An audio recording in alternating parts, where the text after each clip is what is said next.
manter, defender e cumprir a Constituição, a integridade e a independência do Brasil. Em 67 e 68 o cenário estava difícil. Meu pai falou: Edmar, não volta para Ribeirão porque vão te prender. Pô, pai, mas o que eu vou fazer? Ele falou: faz o seguinte, vai para Manaus e vai cuidar do seu irmão mais novo. Ele tem 17 anos, está sozinho lá, pô. Naquela época, Manaus estava aceitando excedentes, porque a faculdade de medicina aqui estava se iniciando. Eu não tive dúvida. Na época eu estava com 17 anos, eu caí fora, vim embora. Transfere a sua faculdade para lá e vai cuidar do seu irmão. Nós somos em 4 irmãos. E uma diferença de idade do Edmar para mim de 4 anos, de mim para o Calô, o Ernesto, de 4, e do Ernesto para o Edson, de 2 anos. Então o Edmar, quer dizer, com 20 e poucos anos, ele era um adulto. E eu era um molecote ainda, um adolescente. E ele sempre foi muito impetuoso, o Edmar. E o Edmar achou uma boa ideia e veio para Manaus. 6 meses depois que eu estava aqui, o Edmar veio embora.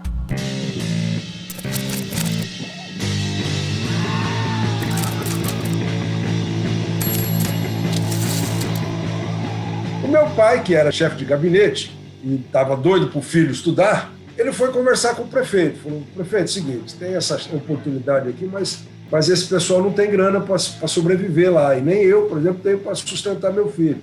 Aí o prefeito se sensibilizou e falou assim: Costa, faz o seguinte, manda eles alugarem uma casa, uma república, e a prefeitura vai pagar o aluguel. E o resto é por conta de cada um. Esse meu irmão veio, né, com 17 anos para cá, e mais um monte de votuporanguense.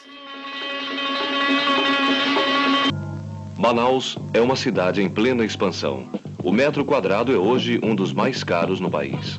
A prática de esportes aquáticos em recantos pitorescos e as praias tranquilas dão à cidade um aspecto agradável, atraindo numerosos visitantes. E, bom, o fato é que eles chegaram aqui, começaram a se matricular e tal, e começaram a estudar. Mas a prefeitura nunca honrou o compromisso, tá entendendo? De pagar o aluguel. 3 meses depois, eles estavam despejados. Cada um se virou, né, como podia, né? Quando ele começou a morar aqui, surgiu a oportunidade de ele trabalhar na Rádio Tropical. A Rádio Tropical era a única FM que tinha naquela época aqui. Então, uma rádio fantástica. O Antônio Malheiros, o dono da...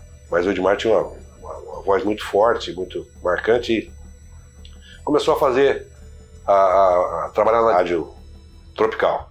A personalidade do Edmar, ela se confunde muito com a personalidade da própria Manaus da época que ele veio. Ele não era amazonense, né? Ele era paulista, viu?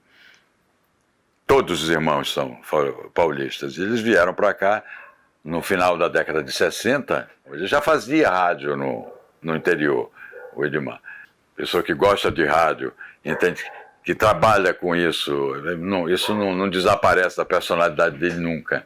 Bom, o Edmar veio para essa rádio, era a única rádio FM da época, e o Edmar veio com a bossa toda, né, do rádio de São Paulo. E ele tinha amigos em São Paulo, locutores famosos, então ele gravava as vinhetas do programa lá em São Paulo, com Jorge Elal, olá, com Ramos Calheiros, com os caras bons pra caramba, né? Escuta, eu tenho uma coisa importante para te dizer. Bom, isso chamou a atenção do Josué Filho, que tinha a radiodifusora. Tinha uma programação, era líder de audiência, menos no horário do Edmar. E o Josué queria levar o Edmar para a rádio, mas o Edmar, ele tinha o horário de meio-dia, a rádio, porque ele estudava de manhã.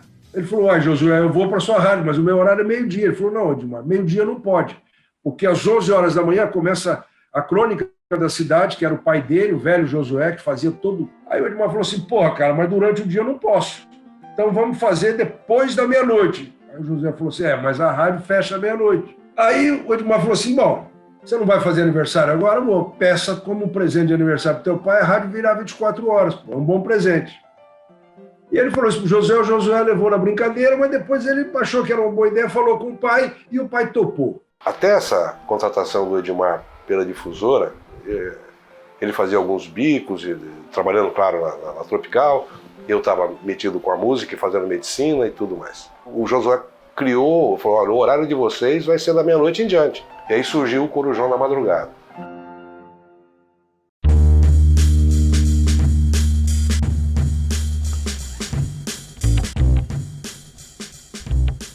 Da meia-noite a 1 da manhã, o Edmar tinha um programa chamado Varig é Dona da Noite, que era nacional esse programa, patrocinado pela Varig, era nacional. E da 1 às 4 da manhã a gente tinha o Corujão da Madrugada, que foi uma revolução. Não tinha concorrente, começa por aí. Né? Tá 1, amanhã todas as emissoras fechadas, só a difusora no ar. Então o Edmar virou o reizinho dos motoristas de táxi, tá entendendo? Todo mundo parava os táxis na porta da difusora e levava um sanduíche pra gente e tal. Manaus tinha muitas casas noturnas, né? Então muitos artistas vinham para cá para se apresentar. Tinha muito cassino aqui em Manaus, tinha zonas, casas de baixo meretrício, enfim, tinha essas coisas todas, né? Então vinha para cá Guinaldo Timóteo, vinha para cá Moacir Franco, Valdir Soriano, Golden Boys, esse povo todo para fazer show aqui, né? E os caras vinham. O show terminava normalmente 2 horas da manhã e aí eles tinham que ficar até as 10 da manhã, porque não tinha voo, né? Tá entendendo? Eles tinham que fazer nada na cidade. Aí o que eles faziam? Iam para o programa do Edmar, né? Da canja, conversar. Pô. Então você imagina. Aí o Edmar estava lá fazendo um programa e falou assim: bom, agora vamos anunciar a hora certa. Aí entrava o Golden Boys, né? E falava assim: 3h15 da manhã, né? Com aquele vocal lindo pra caramba. Aí ele falava: bom, vocês estão ouvindo aqui os Golden Boys. Estão aqui no Corujão da Madrugada para bater um papo comigo. Porra, aí o programa ia embora. Fazia técnica de som com ele. Às vezes ele tinha algum problema de saúde, eu ia lá e enganava todo mundo dizendo que era o Edmar e tal. A gente estava levando a vida. Nesse período ele conheceu o Jacó Luiz de Figueiredo. E o Jacó era um engenheiro, fazia engenharia, e eles começaram a criar a OANA. Na realidade, ele não fundou a OANA, ele comprou a OANA, que era uma empresa que tinha 15 dias de vida.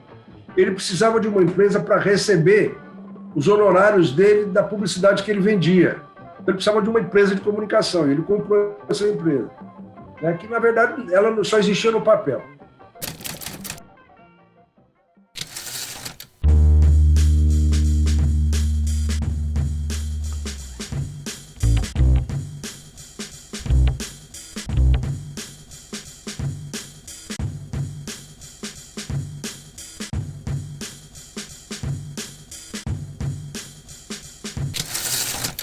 O Edmar fazia parte dele com leveza, assim, porque ele fazia aquilo sem querer, porque já é dele, já a essência dele era assim. Eu nunca imaginei que um dia pudesse vir morar em Manaus. De publicidade mesmo, a gente não entendia coisa nenhuma.